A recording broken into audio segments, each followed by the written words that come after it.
As a field-oriented marine geologist, we explore the world's oceans. We first identify a problem, and almost all the time it requires the use of a research vessel and international collaborations.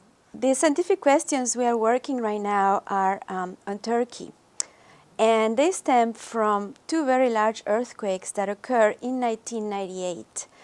There were about 17,000 casualties. What happened was that after these two large earthquakes, the next area in which we think another one is going to happen is beneath the Marmara Sea. That's where this fault that is called the North Anatolia Fault ends or is submerged.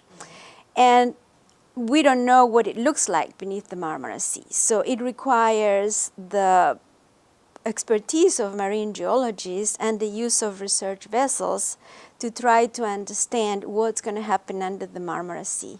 Because these earthquakes have been progressing from east to west.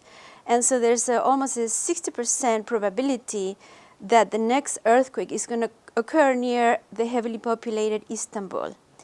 And so there's been a large effort from the international community to map the fault under the Marmara Sea. There's a section called the Prince Islands, which is across from Istanbul, in which the sediments look very pristine, and there's no evidence of something wrong or of any earthquake signature. So that area is something that, we're suspect that might break into rupture into an earthquake relatively soon. And basically the advantage of this is that then the engineers from the region will fortify that particular area, because they do not have the resources to fortify all the bridges, hospitals, and schools that surround the Marmara Sea. The work we are doing in Turkey can be applied to the New York metropolitan area and globally. The risk of earthquake in the New York metropolitan region is very low to moderate. And that if any earthquakes are going to occur, they are going to be of low magnitude. The problem is that because the New York metropolitan region is heavily populated and the buildings are not constructed to withstand the shaking of an earthquake, even a low to moderate earthquake could cause a lot of damage. In the New York metropolitan region, there's faults. These faults are very old. They are more than 400 million years old. They form when the whole east coast margin of North America was undergoing an episode of mountain building. Nevertheless, these faults, even though they are very old, some might be a little bit active. And so we need to identify whether they are active or not. The problem is that because there's so much construction, even though they have been studying on the land, they cannot be tracked continuously because there's buildings, there's roads, there's parks.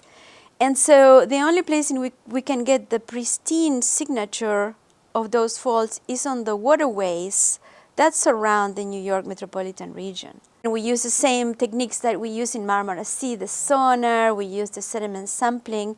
We were able to see what we think it's a fault. But the interesting part about this is this fault seemed to have displaced sediment that is 20,000 years old, while the sediment above that's younger than 20,000 years had not been displayed. So what it's telling us is that, yes, there was a large earthquake about 20,000 years ago in that particular region. So yes, there's some evidence, but we need to corroborate that evidence. These faults can be tracked all the way through New York State and into Pennsylvania. So yes, they are long, well-studied faults, and the problem is that they don't know where they continue under the water.